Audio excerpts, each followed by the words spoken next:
What's happening, people? Back with another reaction, back with some more of The Adventures. Once again, big shout out to Stuart, who has shared multiple more albums, as well as to Phil, who had put an Adventures tune in the Lucky Dip folder without me realizing because I just started reacting to Sea of Love, or The Sea of Love. But yeah, we're jumping back in time to their debut album, which is apparently called Theodore and Friends, 1985, and the opening song is Always.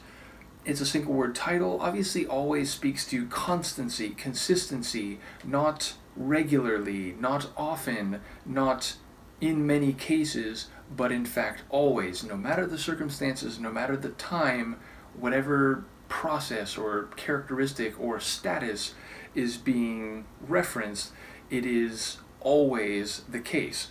So yeah, I do wonder whether this is about feeling, always manifesting a feeling, and of course when we humans speak about always, it's in this kind of idiomatic manner, which is to say we humans are mortal, and even large-scale structures way beyond human existence like galaxies and even black holes, given maybe trillions of years, or at least many billions of years, will dissipate. So yes, it's just a way of saying that always is at best a metaphorical or conceptual way to speak, because if there's one thing that is constant and permanent, it is change.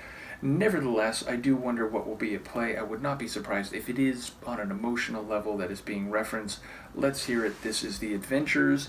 It's the first song on their Theodore and Friends album from 1985, and it is Always.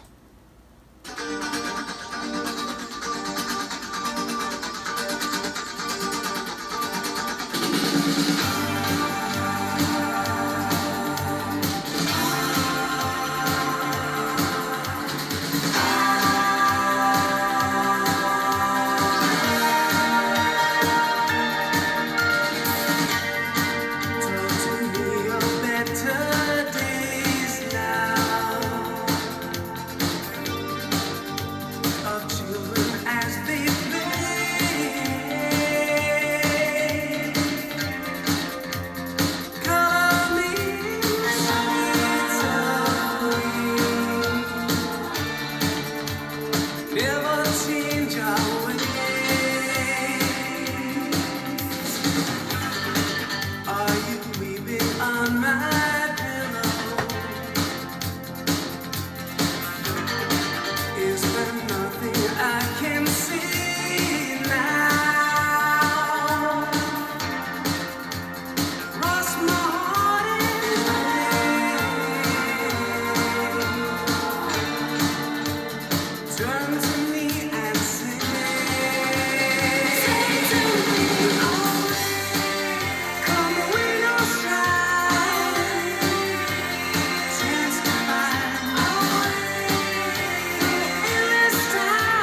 I don't know if it's because I'm just aware it's from a few years earlier, but it does sound more like early to mid 80s than the music on Sea of Love. Now that still sounded 80s in a great way, of course, and this sounds 80s in a very good way.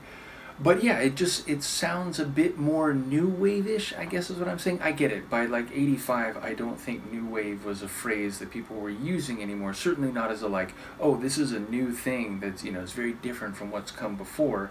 But yeah, it has kind of that like rock with, a not like pop rock, but not like post punk. It just reminded me of like a new wave, like synth rock type of tune. I will say, like, it's an interesting blend of sounds where, like, some of the sounds, like that little kind of piano motif, it's just kind of simple and it was relatively like singular and simple. And same thing with those kind of backing, like, not choral vocals, but sort of like long note backing vocals, which again, it's kind of a simple and occasional thing, but then the really frenetic guitar playing and the like overall energy and like rhythm of the drumming. So it felt like a blend of slower and faster sounds, simpler and more dense and layered sounds. So I really enjoyed the ingredients that went into the dynamic sound of this one. And I do enjoy the vocals. I think both like male with the lead vocal, but also I think there were female vocals in there. I do think those like backing vocals that I mentioned, I think those were male, even if they were kind of heightened and, maybe not fully falsetto, but close to it. And yeah, like, okay, so lyrically, like, are you crying on my pillow? It suggests like an intimacy and a sort of, domestic kind of setting. But then I think there was a reference to like people at large in like the next track in like one of the later lines. So I feel like it might be functioning on multiple levels. Either way, the repetition of always in the chorus was not only like, kind of articulating what it's saying. It's like, it's just this constant aspect of the track and the vocals, but it feels like it is like this message of, again, consistency. So yeah, lyrically I was chasing this one, but I apart from that line early on about like another person crying on his pillow, which that suggests like an intimacy, because he's not talking about himself crying on his pillow, but someone else is resting on the pillow, and apparently like in an emotional state. Obviously you can cry for reasons that are not just sad. You can cry because you're inspired or you're like joyful, but more often than not, it's crying because you're upset in a sort of, negative way, a sad way. So yeah, it feels like there is intense emotion, but I just don't know what's happening. Nevertheless, I really did enjoy this one, and it's an engaging album opener. And again, maybe because I'm conscious of the like year of the album we just went through, and now we're jumping back in time. But it definitely felt more like thoroughly embedded in the 80s, not like, sort of culminating a lot of what's come in the 80s and, looking forward to the 90s, which is what some of Sea of Love felt like. So either way, I'm looking forward to more. Thank you again to Stuart. Do let me know what you think. And Luca realizes that the reaction is over, so she's going to go do her own thing, and we will see you next time. Peace.